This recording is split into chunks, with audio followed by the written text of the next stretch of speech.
Damos lectura al pasaje en esta hora que lo encontramos en el libro de Apocalipsis, capítulo 2, versos 8 al 11, que en el nombre del Señor dicen así. Y escribe al ángel de la iglesia en Esmirna, el primero y el postrero, el que estuvo muerto y vivió, dice esto: yo conozco tus obras y tu tribulación y tu pobreza, pero tú eres rico. Y la blasfemia de los que se dicen ser judíos y no lo son, sino sinagoga de Satanás. No temas en nada lo que vas a padecer. He aquí el diablo echará a algunos de vosotros en la cárcel para que seáis probados, y tendréis tribulación por 10 días. Sé fiel hasta la muerte, y yo te daré la corona de la vida. El que tiene oído, oiga lo que el Espíritu dice a las iglesias. El que venciere no sufrirá daño de la segunda muerte. Le damos lectura al capítulo 2, versos 8 al 11 del libro de Apocalipsis.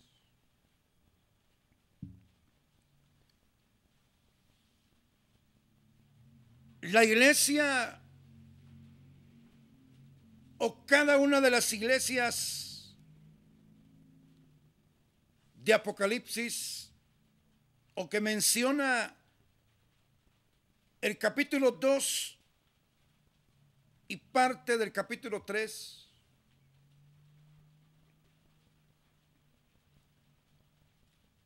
por un lado, representan, o mejor dicho, describen el estado real de cada uno de las iglesias.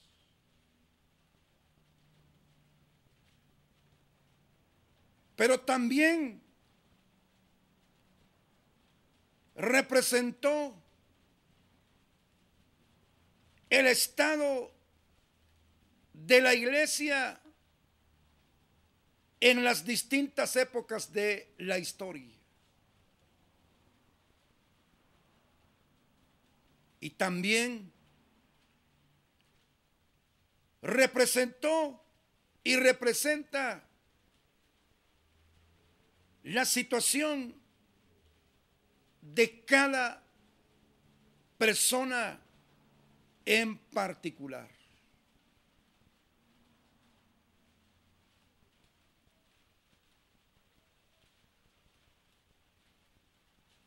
Dentro de lo que corresponde a la etapa dentro de la historia de la iglesia, corresponde la iglesia de Esmirna a la iglesia perseguida. Prácticamente va desde los años 35 al 313, cuando nace y se oficializa la religión católica romana en el 313. Mientras la iglesia verdadera del Señor nace y se oficializa en el derramamiento del Espíritu Santo en el día del Pentecostés.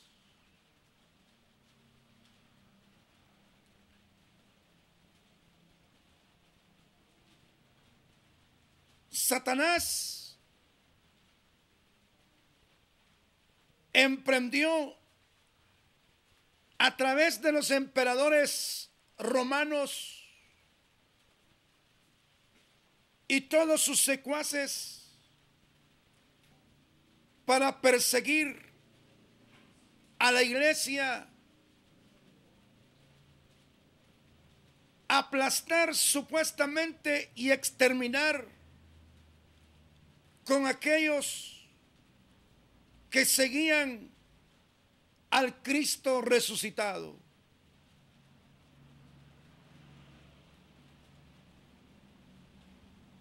Y uno de los consejos que hace el Señor a la iglesia, que hizo a la iglesia de Esmirna, y por ende le hace y le hizo a la iglesia perseguida, diciéndole: no temas en lo que vas a padecer.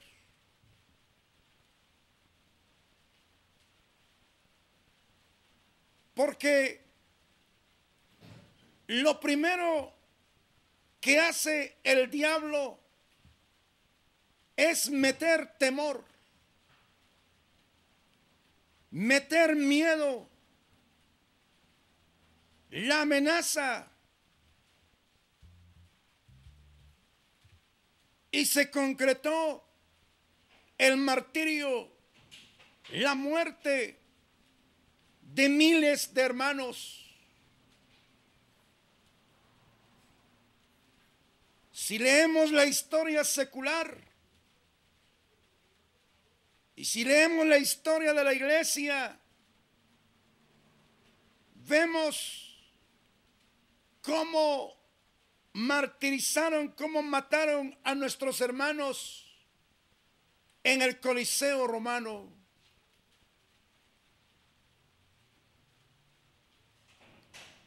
Prácticamente era para escarmentar a los que ya se habían entregado a Cristo y amenazar con el miedo a aquellos que estaban por agregarse a la iglesia del Señor por obra del Espíritu Santo.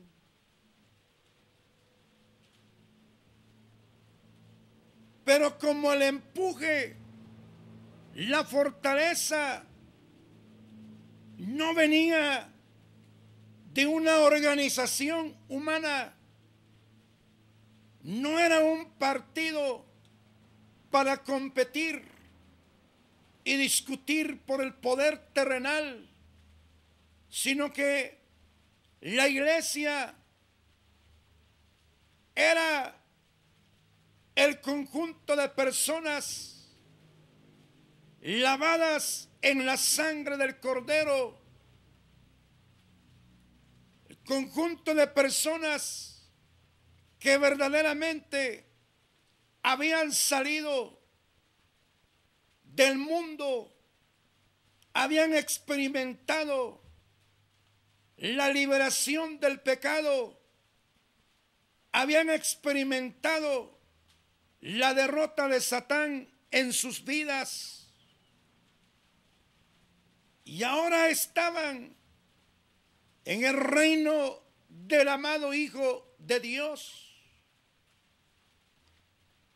Y no hubo temor, no hubo amenaza, ni la propia muerte los amedrentó, sino que prefirieron entregar sus vidas, prefirieron morir por su Salvador, morir por el quien los había amado y les seguía amando, morir por aquel que los había redimido con sangre, morir por aquel que los había liberado de la condenación eterna.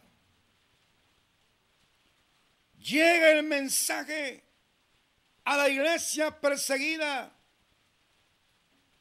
el mensaje saturado por el Santo Espíritu de Dios, quien da el valor y les dio el valor para enfrentar y desafiar la propia muerte. El Señor les dice: no temas en lo que vas a padecer. El temor es una de las cualidades o frutos de la vieja naturaleza. Recordemos que cuando el hombre había caído en el pecado, le dice al Señor: oí tu voz y yo me escondí porque yo tuve miedo. Satanás, dentro de lo que se llama pecado, incluyó lo que es el temor. Aún el enemigo hizo que sintieran temor hacia Dios. Y es la misma estrategia que de alguna manera el enemigo utiliza y utilizará hasta el final: meterle miedo a la gente. Los que están por aceptar a Cristo, les mete desconfianza, inseguridad, miedo en que no van a poder serle fieles al Señor. Y a veces también, cuando hay gente que ya está cerca para ser salva, recibe amenazas de la familia o de cualquier otra manera para que no se decidan entregarse a su Salvador. Hay casos en que las personas amenazan al que ya está cerca para ser salva. Les dicen: si se vuelve protestante, si se vuelve aleluya, si se vuelve evangélico, y si me da un infarto o si me muero por ello, sobre usted recaerá mi muerte. Y encontramos gente que dice: voy a esperar que se muera mi papá, mi mamá, mi abuelita, mi abuelito, mi tío que me ha sostenido, en fin, tanta cosa. O recibe amenaza del propio jefe en el trabajo que costará la pérdida de su empleo si se entrega a Cristo. En una variedad de maneras, el enemigo utiliza el temor, el pavor, el miedo, para que la gente no se acerque a la Escritura, que no se acerque al Evangelio, que no se acerque en creer en Jesús de Nazaret de acuerdo a la Biblia.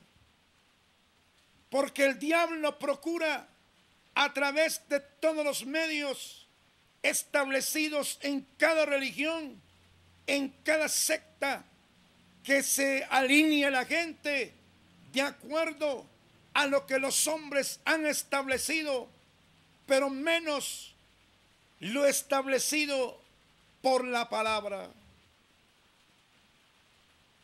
Por eso, estimados televidentes, es interesante cuando se evangelice hablarle a la gente de todas las realidades que rodean la vida del que está siendo evangelizado y prevenirlos de todo lo que el enemigo hace muchas veces con tal de que se pierdan, que se mueran sin salvación. El enemigo mete miedo, pero el miedo lo hace el diablo con la finalidad de que las personas no conozcan la verdad, pues ya la semilla del miedo está en cada persona. Y muchas veces no solamente el miedo, otras cosas hacen que las personas posterguen su entrega a Cristo y a veces se mueren sin alcanzar el entregarse a Cristo. En esta época que va de los años 35 al 313, en el 313 es cuando Constantino, el emperador romano, oficializa prácticamente el protestantismo, el evangelio, el cristianismo como la religión oficial del imperio. Cesa la persecución, entonces el mundo se mete a la iglesia, la falsedad, la religión se desarrolla, la doctrina de Jezabel se desarrolla, la doctrina de Balaam se desarrolla y toda especie de herejía y todo tipo de gente entra a ser parte de lo que se llama iglesia. Prácticamente fue un fracaso para la iglesia. Pero volvamos a lo que era la iglesia perseguida. Hoy por hoy también hay gente en distintos lugares del mundo que están sufriendo amenazas de muerte, incluso ataques sistemáticos. Parecieran que no tuviera que ver con una persecución, pero los hombres se han sentado, han craneado, han pensado, han estructurado cómo perseguir y hacer fracasar la fe de mucha gente que ya está en el evangelio y gente que está por llegar al evangelio. Por eso es que uno tiene que orar, porque que alguien llegue al evangelio y que el evangelio llegue al corazón no es cosa fácil, aun cuando ya la salvación está provista gratuitamente en el monte del Calvario por la muerte y resurrección de Jesucristo. Pero el enemigo, con todas sus estrategias establecidas, impiden en una variedad de formas para que el hombre no se acerque, levanta muros, interfiere la llegada de la palabra, interfiere la obra del Espíritu Santo. Por eso es que el hombre debe superar cualquier estorbo, cualquier impedimento, cualquier miedo, cualquier amenaza, porque vale la pena tomar la decisión y la determinación por Cristo y por la verdad. Si los hombres se sacrifican, se inmolan, mueren por una doctrina falsa, una doctrina de derecha, una doctrina de izquierda, una doctrina satánica, una doctrina demoníaca, una doctrina pecaminosa, una filosofía humana. Muchas veces los hombres entregan sus vidas y hacen pacto con el grupo a la cual llegan a pertenecer. ¿Y cómo no serle fiel al Cristo glorioso, al Cristo de la Biblia, al Cristo que murió en nuestro lugar en el monte del Calvario sobre una cruz y que proveyó salvación del alma, del espíritu, del cuerpo y de la mente, a fin de que el hombre pudiese restituirse, restaurarse, restaurar la imagen, la semejanza de Dios en su vida y ser una persona cada vez normal mediante el poderío de la palabra, mediante la obra del Espíritu Santo en la vida. Porque cuando el Evangelio da inicio en la vida de una persona, es un poder ilimitado, un poder sin comparación, un poder que transforma, un poder que libera, un poder que lo hace uno verdaderamente libre. Así que dice la Escritura: si el Hijo del Hombre os libertare, seréis verdaderamente libres. Dios no chapucea las vidas. Dios no medio le echa barniz a la vida, sino que verdaderamente libera de la cautividad del pecado. Hay mucha gente que llora en su pecado y hasta se hinca en los altares y pide oración, pero no alcanzan la liberación real que Cristo da. Solo Dios conoce sus corazones. ¿Por qué? Solo Dios conoce el misterio del pecado en sus vidas. ¿Por qué no son hechos libres? Porque Cristo hace verdaderamente libre a los hombres del pecado, cualquiera que sea el pecado, libre del mundo y libre de Satanás. Libre de todo miedo. Porque hay mucha gente que fracasa en el Evangelio cuando llega la lucha, cuando llega la prueba. A veces se voltea la familia, a veces se pierde el trabajo, a veces comienza una pobreza y una variedad de ataques de Satanás, porque Satanás sabe muy bien a quienes pierde cuando se entregan a Cristo.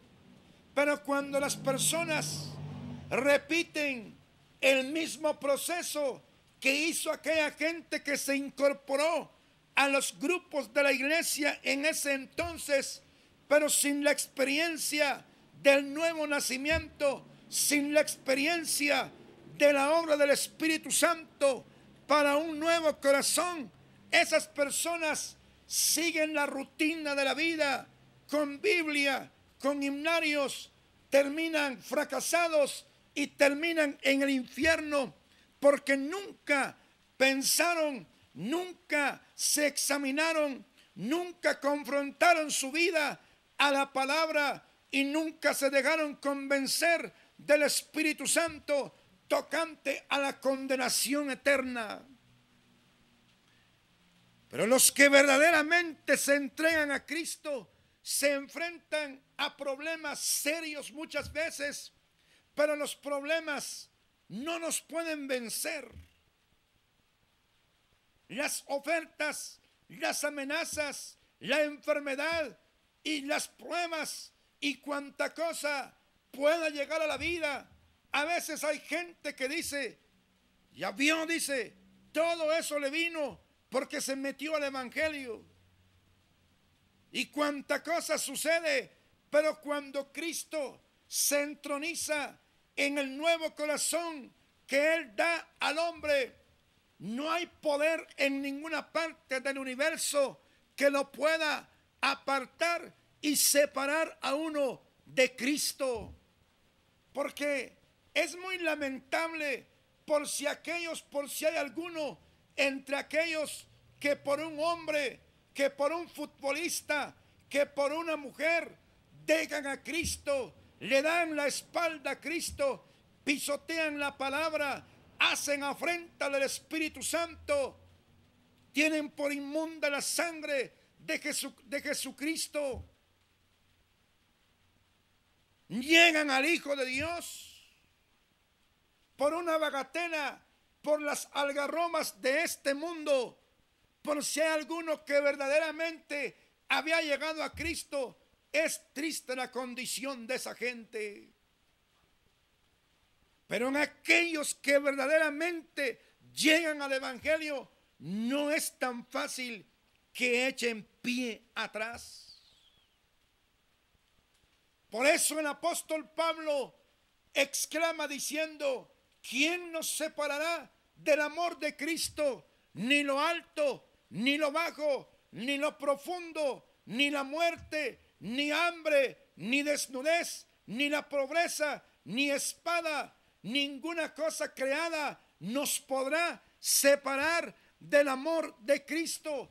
Antes, en todas estas cosas, dice, somos más que vencedores por medio de aquel que nos amó. Por si hay alguno que fracasó, no que Cristo haya fracasado, porque Cristo nunca ha fracasado. ¿Cuál fue el problema que lo hizo retroceder? ¿Algo superior a Cristo? ¿Algo mejor que disfrutar la vida eterna en Cristo?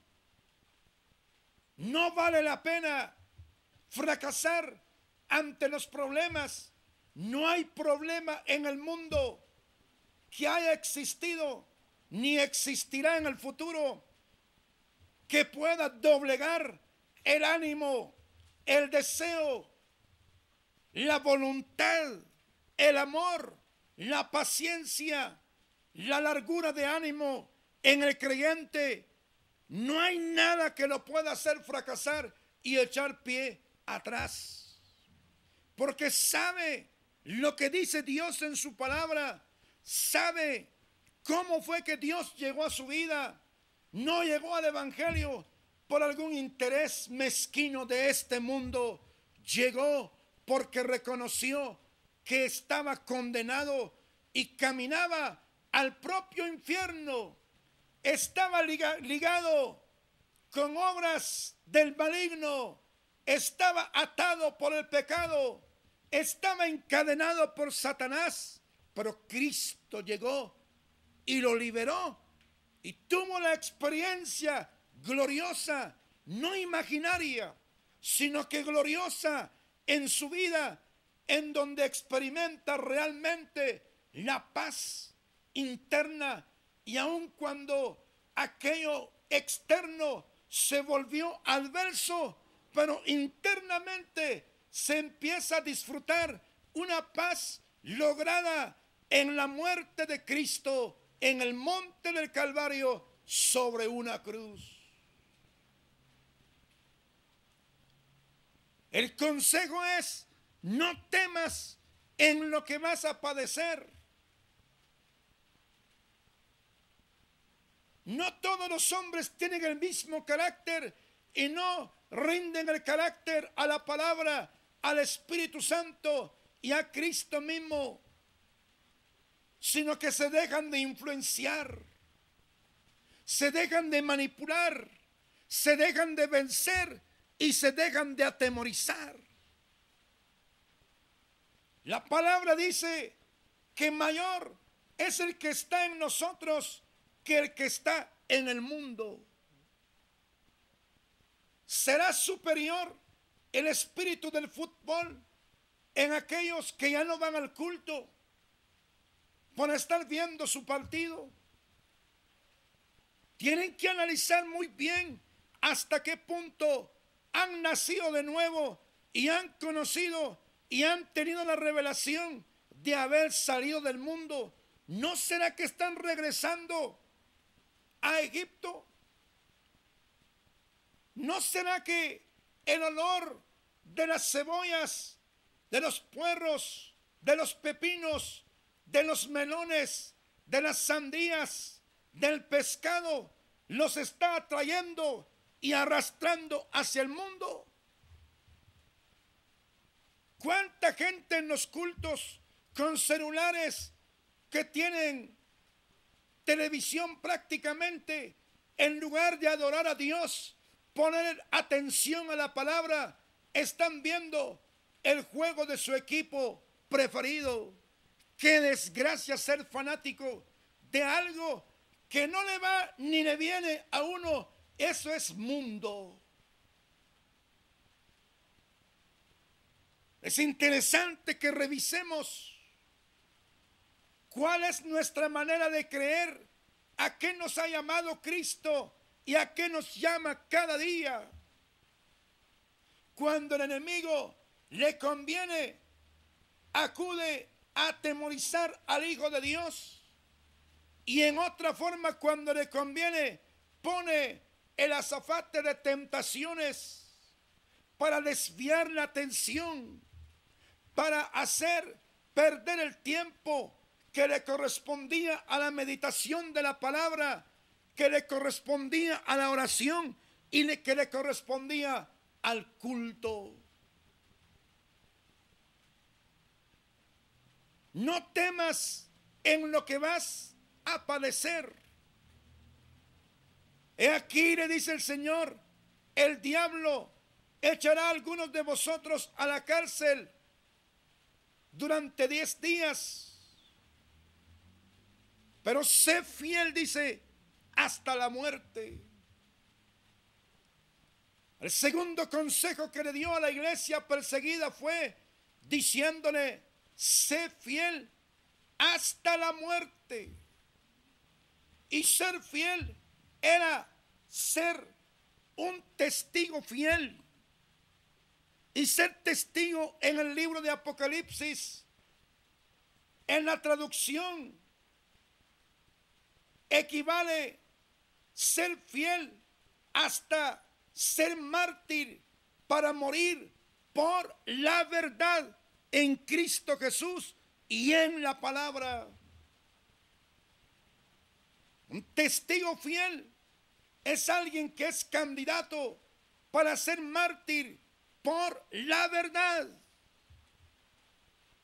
Pero hoy por hoy, nuestra gente por cualquier cosa se desvía, por cualquier cosa tropieza. Entonces, ¿hasta qué punto serán testigos fieles? ¿Y hasta qué punto su fidelidad es real con Dios? ¿Hasta qué punto le conocen? ¿Hasta qué punto han experimentado el ser salvos? La limitante para la fidelidad en Cristo es hasta la muerte. Morir por la palabra, morir por Cristo, morir por la verdad. No debe atemorizarse el creyente ante las estructuras mundanas, pecaminosas y diabólicas que puedan atemorizarlo, que puedan convencerlo, que puedan hacerlo cambiar de convicción. Qué maravilla es cuando uno entiende el mensaje del Espíritu Santo. Amado televidente que ya es creyente verdadero, Cristo nos llama en medio de la prueba, en medio de la lucha, en medio de toda situación, diciendo: sé fiel hasta la muerte. El Espíritu Santo, a través del apóstol Pablo, le dice a Timoteo, el pastor en la ciudad de Éfeso: tú pues, hijo mío, esfuérzate en la gracia que es en Cristo Jesús. Sufre penalidades como buen soldado de Jesucristo. El soldado no va a pensar y repensar si va a la batalla y si contraataca. No, el soldado está para morir por la causa. Por eso es que Cristo llama a su pueblo a un verdadero combate al pecado, combatir al mundo y combatir al propio diablo. No buscar palabritas bonitas para dar a conocer el pecado la obra misteriosa de Satán, sino que señalarlo de una manera muy clara, así como lo hace el Señor Jesucristo en su palabra. Porque Él habla en su palabra que tenemos que ser fieles en todo el sentido de la palabra, y ser fiel hasta la muerte.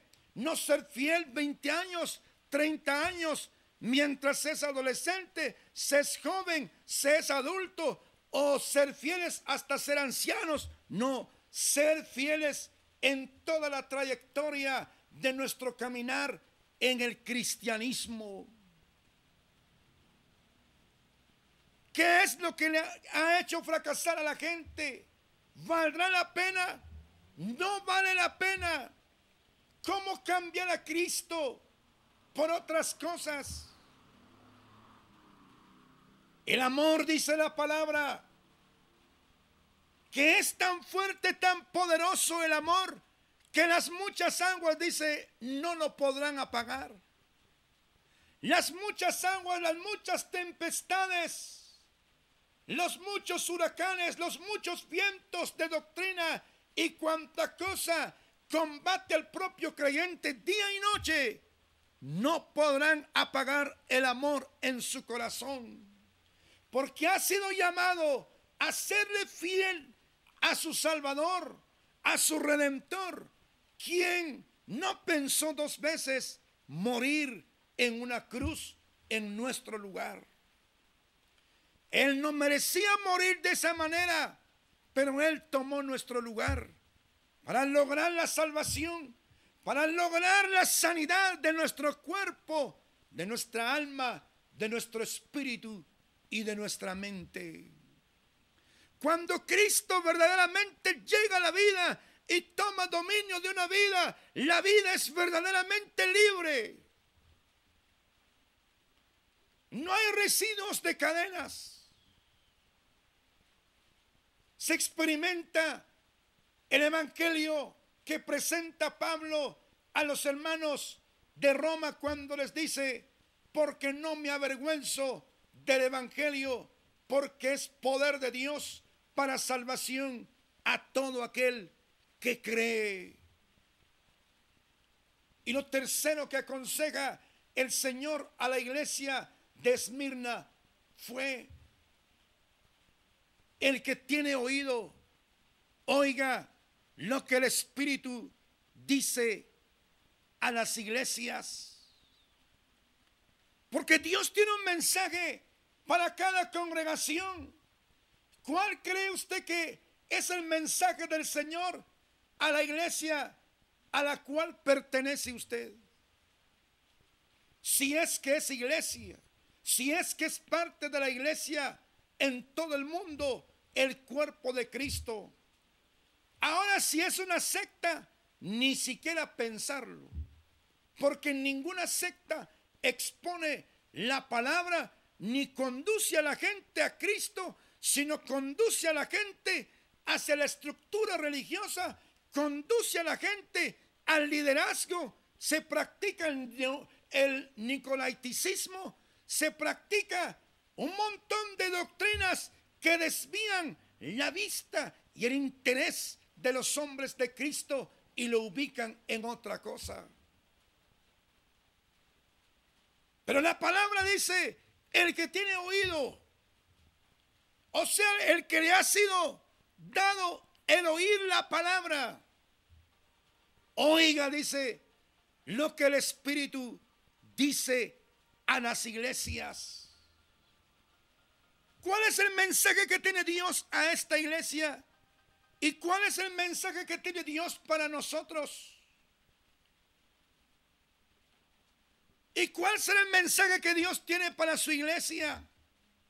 Si hay adúlteros, fornicarios, violadores, borrachos, políticos, engañadores, falsos, infiltrados, ¿cuál será el mensaje? Porque si usted lee, yo lo invito para que lea cada uno de los mensajes a las iglesias. Hay una iglesia que le dice, toleras a esa mujer, dice, hablando de la doctrina de Jezabel. A otra iglesia le dice que estaba practicando la doctrina de Balaam. Y así sucesivamente. ¿Cuál cree usted que es el mensaje que tiene para la iglesia donde asiste? ¿Cuál cree usted el mensaje que tiene Dios para usted como persona individual? Porque el que tiene oído dice, oigan lo que dice el Espíritu a las iglesias. Nosotros sabemos, por ejemplo, el don de profecía es para consolar, para exhortar, para edificar, para animar. Pero viendo el término exhortar relacionado al mensaje de Dios en la vida de Juan el Bautista, Juan dice, los exhortaba con estas y otras palabras a los publicanos, a los fariseos, a los doctores en la ley y al pueblo que venía. Les decía, generación de víboras. ¿Y nosotros qué les decían los soldados? Pues no extorsionen a la gente. ¿Quién os enseñó? Le decía, a huir de la ira venidera. Está incluido dentro de lo que se llama la exhortación. Si usted ha recibido profecías solo para halagarlo, asegurándole el cielo, pero no detectando su pecado, ni confrontando, ni enfrentándolo a su realidad ante el propio Dios, es que cuando el Espíritu Santo habla de toda la realidad de la vida, el Espíritu Santo no descuida ninguna área de la vida porque Él nos ama. Si usted sabiendo que vive mal con Dios y le dan mensajes de halagos con ojos cerrados, usted está siendo engañado por demonios y no por el Espíritu Santo, porque el Espíritu Santo no engaña. Recordemos lo que pasó con Zafira y Ananías. ¿Por qué llenó Satanás tu corazón?, le dice el apóstol Pedro a Ananías. ¿Por qué tentaron al Espíritu Santo? No has mentido a los hombres, sino a Dios, le dice. Y al oír estas palabras cayó muerto. Tenemos que analizar, escudriñar, investigar todo lo que concierne al Santo Espíritu de Dios y todo lo que concierne a la manifestación de los dones, para no ser desviados y engañados por Satanás ni por los hombres. Dios tiene un mensaje a la iglesia en general. Tiene un mensaje a cada congregación que es parte de los redimidos. Uno debe velar por la congregación, cómo vive la gente, exhortar, animar y enfrentar para ver si la gente verdaderamente ha nacido de nuevo o llegó al grupo por alguna otra razón. Entonces, darles el mensaje que no podrán seguir con esa vida así si han creído verdaderamente en Cristo Jesús. Hoy, dijo el Señor, ha llegado la salvación a esta casa, digo, hablando de Zaqueo. Veamos la conversión de Zaqueo. ¿Quién en el evangelio que dice que ya es creyente entregó lo robado cuando era impío? No, están dando ofrendas, están dando diezmos porque invirtieron lo robado en empresas. Ahora tienen jugosas ganancias. Ahora dicen que son bendecidos. No tenemos que ser engañados. Oigamos la voz de Dios en su palabra, porque la voz del Espíritu Santo está en la palabra. La palabra, la Biblia, es la espada de dos filos. No temas en lo que vas a padecer. Sé fiel hasta la muerte. El que tiene oído, oiga lo que el Espíritu dice a las iglesias. Dios les bendiga grandemente a través de su palabra y por la obra del Espíritu Santo, y hasta en una próxima oportunidad, si el Señor así lo permite. Amén.